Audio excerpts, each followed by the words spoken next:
Assalamualaikum everyone. Welcome to Stars of Nast. I'm your host Sana Zafar.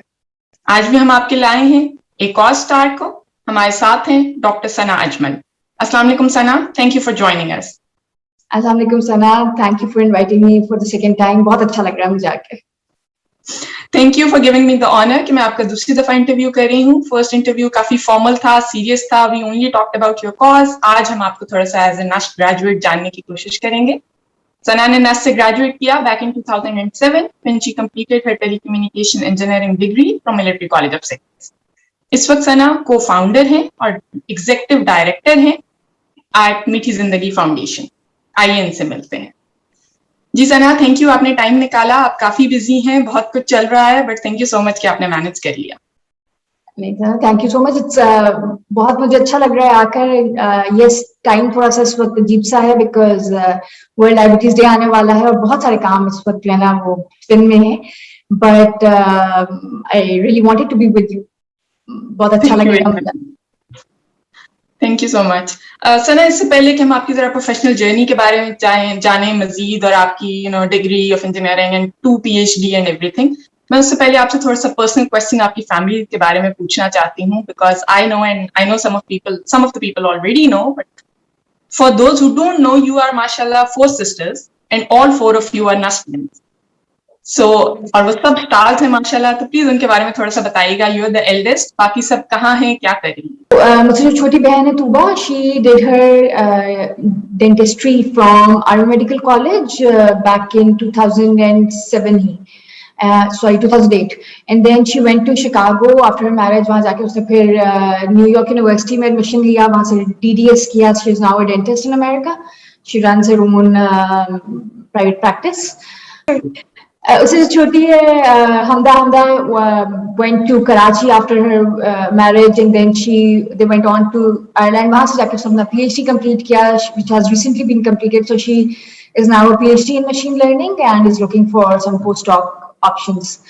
Or Komal, the youngest one, she did her graduation in applied biosciences, और उसके बाद फिर she did her masters in public health from AFP GMI, और applied biosciences उसने NUST के main campus से की थी. So right now she is in Canberra, Australia. So तीनों कोनों में फैली हुई है दुनिया के, and that's how it is. Mashallah, that's very good to know, and I would say very encouraging to know as well, very inspiring. We know कि अक्सर होता है कि siblings एक से ज्यादा भी नस में पढ़ रहे होते हैं, हर फैमिली में ही है. Like my brother is from MCS, my husband is from EME, and myself from MBS. लेकिन चारों बहनों का माशाल्लाह होना और सबका ही स्टार स्टेटस रखना माशाल्लाह. Since I know you since childhood, so I know your whole family was very studious. Always been very studious, mashallah. So very good to know. That's a very inspiring journey, the whole girl power thing going on. And क्योंकि सब बहुत different corners of the world में है, इसलिए time management का थोड़ा सा issue है. But if at any point हमारे लिए possible हुआ आप सबको इकट्ठे बुलाने का, तो I would love to have that interview as well, inshallah.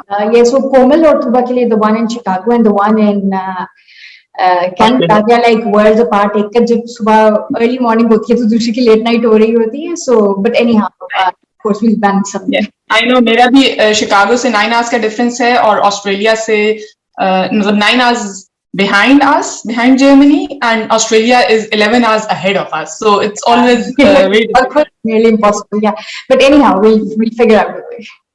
Yes, inshallah, maybe at some point जब पाकिस्तान आई हो, somehow if ever possible, inshallah. But very good to know, and mashallah, respect for your parents कि आपने इतने ज़्यादा stars उन्होंने एक ही family में हमें provide कर दिए, mashallah. Parents में बहुत ज़्यादा उस पे थे कि लड़कियों को पढ़ाना चाहिए, they should progress. That's really important. और बहुत खुश होते थे हमारी अचीवमेंट्स के ऊपर, which was always very encouraging, जिसकी वजह से I think we all tried and strived hard के आगे से आगे चलते चले. Mashallah, and yes, that we can all see, and we are very proud of your achievements. Sana, please थोड़ी सी अपनी प्रोफेशनल जर्नी को शेयर कीजिएगा कि आपने जब टेलीकॉम कंप्लीट की इंजीनियरिंग, उसके बाद क्या क्या हुआ. So I completed my engineering in 2007 और last semester में मेरी शादी हो गई थी, अभी डिग्री कंप्लीट नहीं हुई थी. तो but as soon as I got married, I talked to my husband कि नहीं मैंने masters करना है. So right away I got admission into masters और फिर उसके बाद PhD. from CASE, Center for Advanced Studies in Engineering. दोनों मैंने वहीं से किए. In 2016 I completed my PhD. उसके बाद मैंने around 2.5-3 years NAST में पढ़ाया. But then I decided that probably it's time for me to switch a little bit. शायद मेरे लिए एक और मेरे सुपरवाइजर ने मुझे बड़ा सपोर्ट किया इस चीज में. So I always hats off to him because 7 साल PhD में मेहनत करने के बाद when I talked to him about this, he said कि बाकी चीजों से तो तुम्हारे घर का चूल्हा जलता रहेगा, तुम काम करती रहोगी and everything, but जिस चीज में तुम्हारे दिल की satisfaction है, go towards that. So that was a defining moment for me. So I switched my field. I founded this non-profit organization which is in the इनका मैं जिक्र भी किया.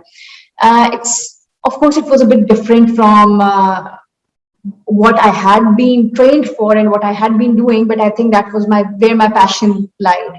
So I just took it up. Definitely, and I think मैं बहुत inspire हो रही हूँ आपके सुपरवाइजर से जिन्होंने इतनी अच्छी आपको guidance the, because generally specially उस एज में आप बहुत मटीरियलिस्टिक भी शायद कहना गलत होगा, लेकिन बहुत ही आपके डिफाइंड से पाथ्स होते हैं जिन पे आप जाना चाहते हैं. जिस कॉज की तरफ आप उस एज में आई, ये प्रोबेबली आफ्टर 50s और 60s one start thinking about it कि हाँ सब कर लिया, आप कुछ ऐसा भी कर लें. तो at such a young age माशाल्लाह you came towards such a noble cause. तो प्लीज बताइएगा कि इस कॉज का आपने क्यों सोचा और कैसे सोचा? So सर, मुझे खुद बचपन से डायबिटीज थी एंड आई कुड सी कि बहुत लिमिटेड है हमारी कंट्री में services for people with diabetes और specifically young people with diabetes. और मैं ये नहीं कहूँगी कि middle ages के लिए या old ages के लिए कोई services ज़्यादा हैं, but as compared to them शायद young लोगों के लिए बिल्कुल कुछ नहीं था. So एक loneliness की feeling थी और एक साथ मैंने ऐसा different opportunities ढूंढनी शुरू की while I was studying, while I was doing my PhD. तो कभी कभी एक कीड़ा था दिमाग में जो रहता था कि अच्छा क्या मेरे अलावा और किसी को नहीं है, who can there be, मैं किसी से, और मेरी बड़ी जल्दी दोस्ती हो जाती थी ऐसे लोगों से यंग एज में जिनको डायबिटीज हो. So we started forming a peer support group, एक कम्युनिटी की तरह से हम लोगों ने गैदर होना शुरू किया. अब मैं जिस शहर में जा रही हूँ कोई ना कोई जानने वाला डायबिटीज वाला मौजूद है साथ में, तो मैं जाके जरूर मिलूंगी, या वो आएंगे इधर तो वो जरूर मिलेंगे. वी स्टार्टेड रियलाइजिंग कि दिस कॉन्सेप्ट कि हम एक साथ हैं एक जर्नी के अंदर and we can talk to each other. Because अगर चीज की मैं आपको अपनी वो छोटी छोटी बातें होती हैं सारे दिन की, अगर वो बताना शुरू करूं तो probably that would not make sense to you, but they'll only make sense to a person who is going through the same thing. And this is true for any health condition. It's not just about diabetes, it's true for any health condition. तो हम लोगों ने जब मिलना शुरू किया एक community की फॉर्म में, फिर हम लोगों ने मीटअप्स करने शुरू किए. अच्छा चलो कहीं मिलके खाना खाने चलते हैं. तो शुरू में it was more about supporting each other socially and emotionally. But इसी दौरान हमें ऐसे बहुत सारे बच्चे मिलना शुरू हो गए, ऐसे बहुत सारे यंगस्टर्स मिलना शुरू हो गए जो कि अपनी इंसुलिन नहीं अफोर्ड कर पा रहे थे. सो जो डायबिटीज बचपन में हो जाती है उसमें insulin is required. You just can't live without insulin. It is as important as oxygen for that person. और हम बातें कर रहे हैं, ठीक है मेरे पास इंसुलिन मौजूद है, मेरे अपने फादर जो थे वो आर्मी में थे तो इंसुलिन सपोर्ट हर वक्त मौजूद थी, हस्बैंड आर्मी में थे इंसुलिन सपोर्ट मौजूद थी. कभी फील नहीं हुआ था कि प्रोबेबली कि this can also be a challenge किसी के लिए. लेकिन जब ये हम लोगों ने गैदर करना शुरू किया डिफरेंट लोगों को और एक साथ बैठना शुरू किया, तो तब भी रियलाइज कि यार प्रोबेबली बहुत सारी चीजें ऐसी हैं जो कि मुझे तो अवेलेबल हैं लेकिन इस बंदे को नहीं अवेलेबल. तो अभी जो हम यहाँ पर बैठ के बातें कर रहे हैं दूसरे को इमोशनल सपोर्ट देने की और सारा कुछ, they're not relevant for that person because that person doesn't have the basic things that he or she requires to live. तो यहाँ से स्टार्ट हुआ और हमने कहा कि नहीं अब मीठी जिंदगी को we'll have to give a formal organization की शक्ल when we laid its foundation stone. So मेरे साथ मेरे जो भी उस टाइम के साथी थे, कुछ डॉक्टर्स, कुछ पुराने दोस्त, कुछ डायबिटीज कम्युनिटी के लोग, हम लोगों ने मिलकर इसके फाउंडेशन स्टोन रखा. वी डिसाइडेड कि we are going to work for the community. और फिर उस ऑर्गेनाइजेशन के through we started providing insulin to children all over Pakistan जिनको जो अफोर्ड नहीं कर सकते insulin test strips, their medical needs. और मेन एम जैसे हम मीठी जिंदगी का नाम ही जो रखा और ये नाम मेरे हस्बैंड ने रखा था, और अक्सर लोगों को कुछ लोग तो क्वेश्चन करते हैं कि ये डायबिटीज पे काम कर रहे हो और नाम तुम लोगों का बड़ा अजीब सा है मीठी जिंदगी. एम वॉज की जिंदगी को मीठा करना है. एम वॉज नॉट दिस कि इस बच्चे को बस जिंदा रखना. एम वॉज दिस कि उसकी जिंदगी को मीठा करना है. So that is the main जो हमारे नाम में ही शो हो जाता है. हम बच्चों की इंसुलिन उनके घरों तक पहुंचाते हैं। We don't ask them to come and stand in lines और खज्जल ख्वार हो रहे हो कि जी वो अपनी, फिर साथ में उनको एजुकेट करना, उनको इमोशनल सपोर्ट प्रोवाइड करना, उनको साइकोलॉजिकल सपोर्ट प्रोवाइड करना, all of that as part of our work. जब बच्चा हमारे उसके अंदर शामिल हो जाता है तो what they require in their life, so there is a whole spectrum. ऐसे लोग भी हैं जो कि अफोर्डिंग है, they can't, they don't need the insulin support and the tested support, वो अपना कर सकते हैं। लेकिन बहरहाल उनको एजुकेशन चाहिए होती है, बहरहाल उनको साइकोलॉजिकल सपोर्ट चाहिए होती है, तो वो ऑर्गेनाइजेशन देती है।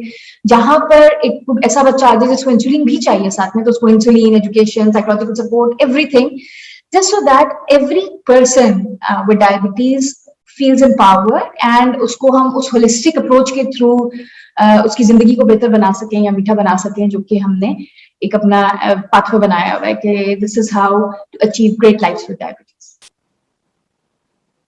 Thank you for sharing, Sana, and it's very inspiring. I'm glad how the whole thing worked out, because it's not like कि बस बैठे बैठे ख्याल आया कि हाँ कुछ noble cause भी हम देख लें या कुछ, it's a well thought out process.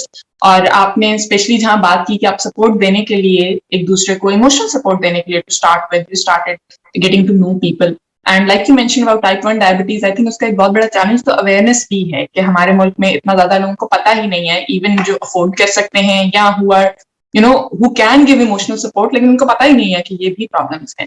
तो आई एम रियली ग्लैड कि आपने एक प्रॉपर ऐसा प्रोसेस शुरू किया जिसमें सब कुछ well thought out and it work. Sorry, आप कुछ कह रही थी? उसका स्ट्रक्चर उसका yes, so we decided कि हमें ये सारे काम करने हैं। So the first thing we did was that we sat down together and we said कि यार एक अच्छी जिंदगी गुजारने के लिए, so for example अगर सना अजमल है, तो सना अजमल अगर एक अच्छी जिंदगी गुजार रही है डायबिटीज के साथ, तो what were the things present in her life that enabled her to lead this kind of a life?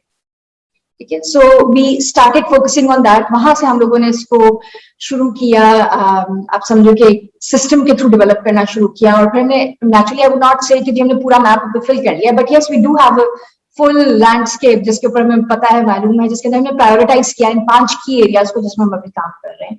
और 5 की एरियाज में से सबसे बड़ा प्रायोरिटी पे हमारे 3 एरियाज हैं, the insulin support, diabetes education, and psychological or emotional support, if you call it, so that एक feeling of community जो है ना, when you're together in something, आप किसी भी मुश्किल से गुजर रहे होते हो, when you're together in it, it just becomes easier. So इस कॉन्सेप्ट को लेकर चले थे आगे, और बिल्कुल आप समझो कि 4-5 लोगों से हमने शुरू किया था, और आज ग्रुप भी बहुत बड़ा है। पूरे पाकिस्तान में जगह जगह हमारी इंसुलिन भी जाती है, गिलगित बल्तिस्तान, इवन आजाद कश्मीर, मस्तूम तक इंसुलिन जा रही है हम लोगों की। So their children coming from all over, और बहुत सारे डॉक्टर्स हैं जिन्होंने हमारे साथ ज्वाइन हैंड कर लिया है, because they acknowledge that this support is needed. जो वो एक स्पेशली जो है कि साइकोलॉजिकल सपोर्ट वाला या एक ईज पेशेंट के लिए, या एक बंदे के लिए जिसको डायबिटीज है या कोई भी लॉन्ग टर्म हेल्थ कंडीशन है, उसको उसकी जरूरियात उसकी ईज के साथ फराहम करना, that was the main M. और उसको अब लोग रिकॉग्नाइज भी कर रहे हैं कि yes this is so much required, ताकि बच्चा अपनी एजुकेशन पे फोकस कर सके, ताकि बच्चा अपनी इमोशनल वेलबींग पर, अपनी फिजिकल वेलबींग पे फोकस कर सके। उसका फोकस ये नहीं होना चाहिए कि है दोबारा इंसुलिन लेने जाना है, वो लाइन में खड़े होना है, तब फिर पता नहीं इंसुलिन मिलेगी या नहीं मिलेगी। तो all these things should be side, this should be not a part of worry for any family that is dealing with diabetes.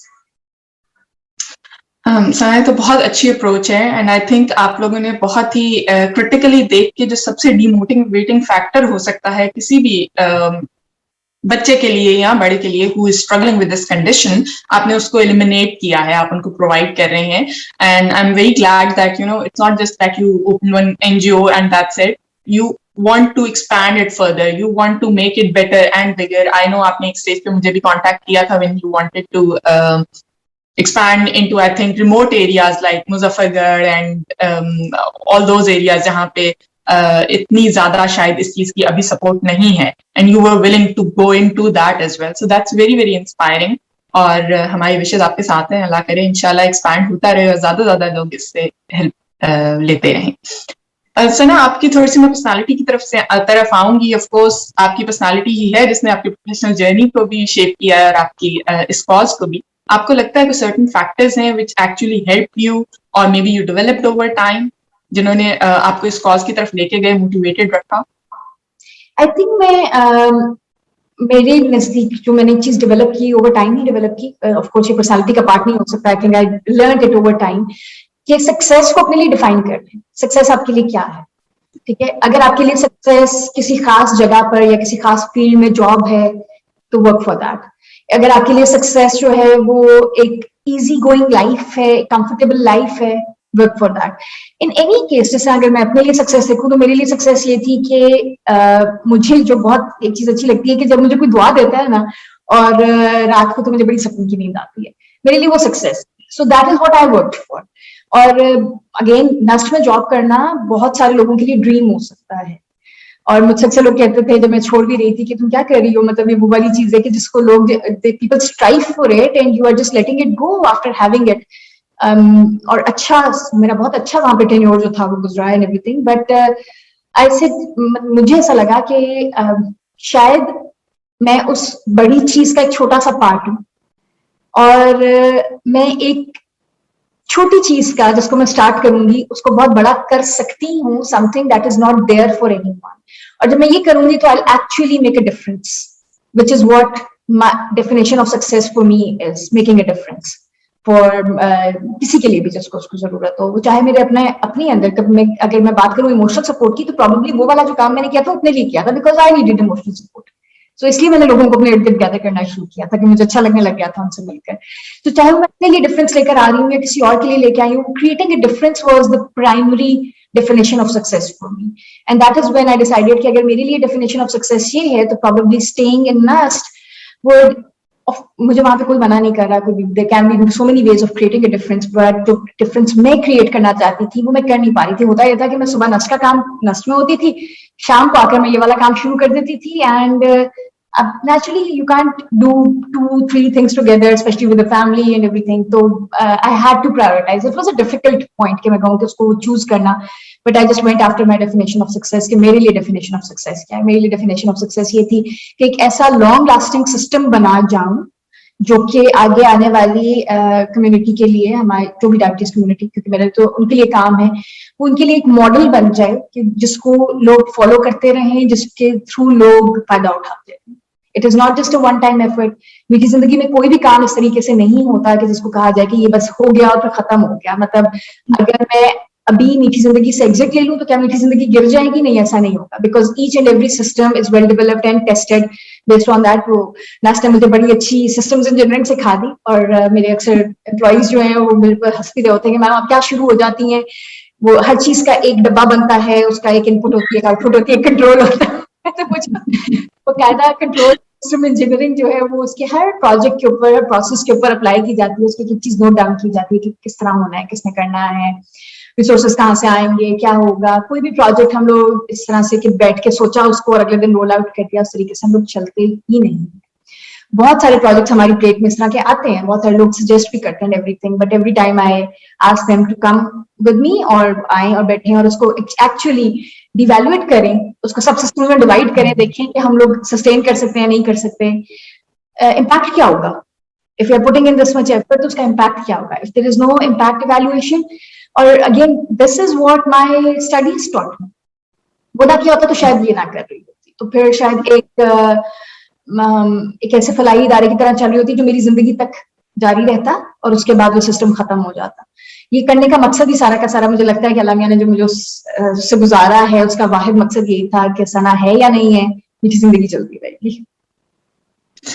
सबसे पहले तो अल्लाह आपको लंबी जिंदगी दे, अल्लाह करे, और मीठी जिंदगी भी चलती है, आप भी चलती है। But Sana, thank you so much, I am very glad. आपने बहुत अच्छा आंसर, आई वुड से बहुत रिलेटेबल है, I can relate to it at so many levels. And जो आपका, अगेन आई वुड से कि उस एज में ये सोचना कि डेफिनेशन ऑफ सक्सेस क्या है, नास्ट में फैकल्टी होना एक इतनी जबरदस्त एंड बहुत long term sustainable kind of job आप छोड़ के इस तरफ सोचना, it must have been very challenging, a big decision, but mashallah you did it, and that's why we need people like you. I'm not saying कि सब faculty के छोड़ के ऐसा कुछ कर देना चाहिए, but what I'm saying is कि ऐसा डिसीजन लेना और माशाल्लाह उस पे steadfast रहना, उसको आगे लेके चलना, it is a big thing. Pakistan definitely needs people like you. We are very lucky to have you, माशाल्लाह। और सक्सेस की डेफिनेशन जहां तक इम्पैक्ट की बात है, I totally agree with that. मुझे भी, आपको शायद पता है, मैंने बहुत थोड़ा सा नास्ट में मैंने भी पढ़ाया था, और उसके बाद जर्मनी आने के बाद मुझे अक्सर जब लैंग्वेज सीख रही थी, जब कुछ भी शुरू नहीं हुआ था, तो मैं थोड़ा रिग्रेट भी होता था, कैसे मैंने छोड़ दी job, just because I got married, इसलिए मतलब थोड़ी मैंने वो जॉब छोड़ दी। सो आई कैन इमेजिन कि आप भी उस तरह फील करते होंगे कि हम एकदम से, बिकॉज आपने जर्मनी में नहीं जाना था, इट वॉज अ डिसीजन कि आपने डेफिनेटली नोबल कॉज करना है, तो इट कांट बी इजी। और जहां आपने इम्पैक्ट की बात की, तो I totally agree, at this stage, at this age of my life, I realise कि इवन आप इम्पैक्ट एक लाइफ चेंज कर रहे हैं, आप अपने किसी फैमिली मेंबर के लिए कुछ ऐसा कर रहे हैं कि you have to stay away from your career or the way you defined it, but it is helping someone. It goes a long way. It gives you a different kind of peace and it brings you a different kind of happiness as well. So I'm really glad कि आपको दुआएं मिल रही हैं जो आपका गोल था, और माशाल्लाह इंशाल्लाह मिलती भी रहेंगी। तो सना, आपसे मैं पूछूंगी, ये जो इतना आपने मतलब माशाल्लाह जबरदस्त सक्सेस की डेफिनेशन फॉर्मूला बनाया और उसको आपने फॉलो भी किया, कोई इंस्पायरिंग पर्सनालिटी भी थी आपकी लाइफ में जिनको आप इंस्पायर किया, और doesn't have to be a famous figure, can be as well? I think different stages पे डिफरेंट लोग रहे हैं। आई वुड नॉट से कि कोई एक बंदा जिसने इंस्पायर किया हो। Yes, both my parents, I would say my father was a very happy go lucky personality. वो कभी अपने आप को ना किसी एक खास चीज से अटैच नहीं कर लेते थे, विच इज आई थिंक कि जो मेरा भी ये हुआ कि जी पूरी मतलब फॉर एग्जाम्पल अगर आप देखें कि ग्रेजुएशन से लेकर पीएचडी तक इट्स ऑलमोस्ट 12 to 14 years का जर्नी है। So 7 years in PhD, then 2 years in graduation, 9 and 13 years का जर्नी है। So 13 years के जर्नी में I could have got attached and I was, ऐसी बात नहीं है कि अपनी फील्ड से कोई अटैच नहीं होता है क्या, वो अभी भी मैं बता रही हूँ ना, क्योंकि everything is based on systems and ये सारा कुछ, तो I could have got mentally emotionally attached to it। लेकिन मैंने अपनी पर्सनालिटी में भी एक बात देखी है जो शायद मैंने अपने फादर से सीखी, कि किसी भी चीज से अटैच ना हो जाओ।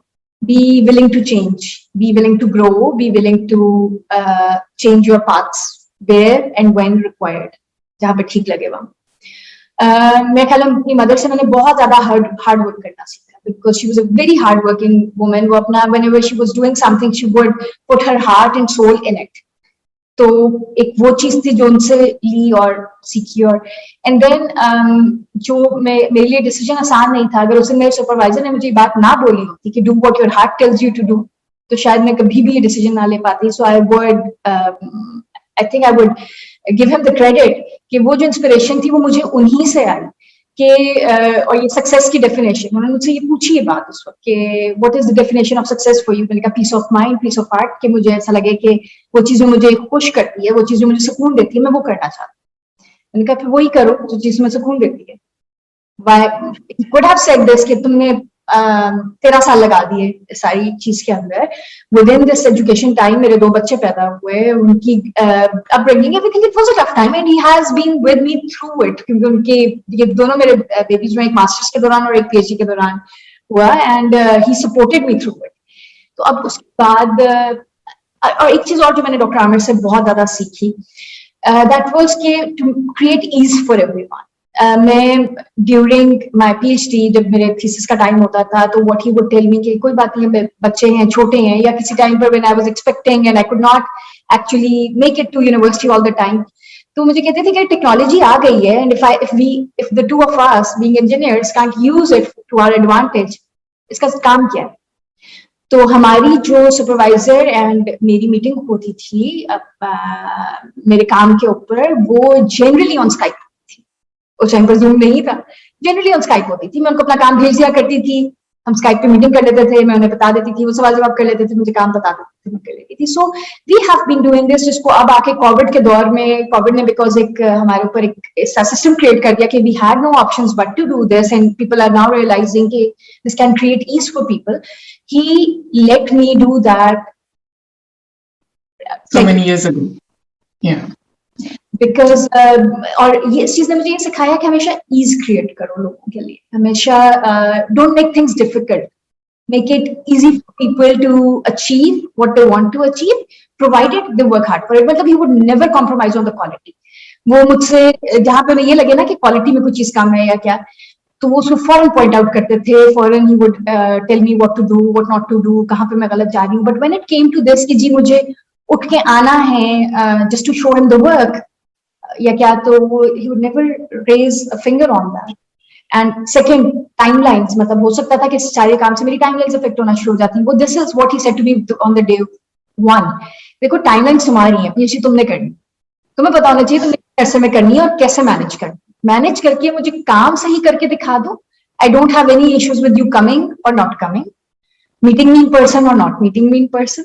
So that actually created such a big difference in my life. अगर वो शायद ना करते तो probably मैं 2 बच्चों के साथ and everything, it would have been very, very difficult. So I think he is a big inspiration in my life to create ease for people, to make it okay कि कुछ फर्क नहीं पड़ता कि sometimes आप इस तरह की आप flexibility जो है वो अपने अंदर आप जो कोई भी हो as an employer, मैंने अब अपने अंदर ये चीजें देखी हैं कि मैं अपने employees को flexible रखती हूँ because of this. ठीक है, as long as they are delivering, it's okay. Sana, I would say you are very blessed, mashallah, कि आपको एक तो ऐसे parents मिले, and knowing them personally, I can, totally agree to whatever you said about both of them, mashallah. और जो आपने supervisor की बात की, तो yes, you were blessed because कई दफा वो supervisors बहुत तंग करने वाले भी मिल जाते हैं लोगों को. So I'm glad कि things are kind of working, especially for the females. Because ये चीज भी थोड़ा सा close to my heart है कि अक्सर ये होता है कि problems हो रही होती हैं, especially when you have kids, you have a very different setup as compared to males. और उसको भी flexibility के साथ और आपको still encourage किया and made it happen. So yes, respect for your supervisor as well. And I'm very glad कि उन्होंने आपको ये सब कुछ सिखाया और ये help हुई आपकी. सना, I think हम थोड़ा सा cause और personality से हट के MCS की तरफ चलते हैं. MCS में आपके friends के साथ आपका कैसा time? बहुत अच्छा टाइम गुजरा. So मैं आई थी बीकन हाउस से, एक कल्चर शॉक मेरे लिए जरूर था. MCS was a culture shock, but probably and I took time to absorb it because वो को एजुकेशन में पढ़कर और जरा सा ओपन माहौल होता है प्राइवेट स्कूल्स का, you know that. A-levels करके वहां पे जाना and then the culture shock, staff जो होते थे वो हर वक्त कर रहे होते थे, यूनिफॉर्म पे चेकिंग, बातचीत करने पे checking, everything. So yes, that was a culture shock for me, but initially थोड़ा सा मुझे डिफिकल्ट भी लगता था, बुरा भी लगता था कि ये क्या हो रहा है, बिकॉज मुझे हमेशा MCS के अंदर घुस के ऐसा लगता था कि जैसे मैं हॉगवर्ट्स के कैसल में आ गई हूँ. वो जो इसका इम्पैक्ट था हॉगवर्ट्स के कैसल वाला, वो बहुत ज्यादा ओवरवेलमिंग था. बट एनी हाउ, ऐसा ऐसा वक्त के साथ साथ आपके रिलेशनशिप्स बनते हैं, आप कुछ कल्चर को एब्जॉर्ब कर लेते हो, कुछ लोग आपको एब्जॉर्ब कर लेते हैं. Both ways it works. मेरा ख्याल है कि जो दोस्तियां और जो रिलेशनशिप्स वहां पे नर्चर हुए वो दे स्टिल विद मी, वो आज भी आगे उसी तरीके से चल रहे हैं. एंड आई थिंक कि वो टाइम बहुत ज्यादा याद आता है बिकॉज वो जो एक बेफिक्री का टाइम होता है ना आपका यंग एज का, जो अंडर ग्रेजुएट उसमें, बिकॉज जब आप इवन O लेवल्स में होते हो या मैट्रिक FSC में होते हो तो तब आपके सर पर एक ये होता है कि अब मैंने अच्छे मार्क्स लेके यूनिवर्सिटी में जाना है, तो उस वक्त एक पढ़ाई का स्ट्रेस होता है. यूनिवर्सिटी टाइम वो टाइम होता है which is the most probably relaxed, कि आप सीख रहे होते हो, चीजें अपनी वो चल रही होती हैं रूटीन के साथ. It's not very stressful, but it's not also आपने बिल्कुल carefree environment with the studies part वो होती है. उस carefree environment में आप लोग जो एक दूसरे के साथ दोस्ती नर्चर करते हो, वो जो relationships बनते हैं, I think they'll go a long way. आज भी मेरे ख्याल में कि कोई जरा सी प्रॉब्लम हो तो जो मेरी MCS की फ्रेंड्स हैं, they are the first ones who get a call from me. उनके साथ हम लोग एक वेंट आउट सेशन कर लेते हैं या कुछ कर लेते हैं. So they are the ones who actually stay with you for life. या फिर आपकी अर्ली एज के जो फ्रेंड्स होते हैं, even before O levels वाले. So Sana, definitely I can relate to that. If you know कि आपके एक दो जूनियर बैच जो पैरेलल बैच था मेरे से, तो मैं बहुत फ्रेंड्स है मेरी MCS में और मैं अक्सर विजिट करती होती थी जब तक NIMS was still in लालपुर्ती और H12 मूव नहीं किया था. इवन मेरे लिए NBS से MCS आना it used to be a shock कि आप वाकई उसी यूनिवर्सिटी के डिफरेंट कैंपस में आ गए हैं, क्योंकि हमारा यूनिफॉर्म नहीं था. ऑल्दो NBS में भी बहुत रूल्स थे जिनसे हम सबको बहुत मसला होता था, but military college of signals was something else. But definitely उसके भी अपने फायदे होते हैं, ग्रूमिंग होती है and everything is there. But I am really glad you had a good time. आप एंड में किसी फ्रेंड को या किसी टीचर को शाउट आउट देना चाहेंगे? I think I would like to give a shout out to all my classmates. मेरी कोर्समेट्स में से अब जो आर्मी में थे और जिन लड़कियों की फौजियों से शादियां हो गई, उसके अलावा मैक्सिमम लोग जो हैं वो मुल्क से बाहर जा चुके हैं. I think it was हमारे time पर this was a very I wouldn't say it's sad because it was a need of that time कि brain drain बहुत ज़्यादा था. It has, I think, reduced a little bit now, लेकिन उस वक्त बहुत ज़्यादा था because of the security conditions, because of the economic conditions, jobs नहीं थी. I think I would say hi to all my course, and I think we all should get together sometimes. बहुत time हो गया था मिले हुए. And I would like to give a special shout out to my bestie Samra Adnan. Samra who was my reason for going through MCS, I would say. वो मुझे पढ़ाती थी. I remember कभी भी कि जैसे एग्जाम्स के दिनों में मैं जाके उसके घर हम लोग बैठ के मिलके पढ़ते थे, and I would often fall asleep. मुझे कह रही होती थी जॉब फेल हो जाओगी, जॉब फेल हो जाओगी. And then it happened कि उसने जॉब शुरू कर दी मोबिलिंक में, मेरी शादी होगी, मैंने मास्टर्स शुरू करके आगे पीएचडी शुरू कर दी. So when I was doing my PhD she started doing her masters.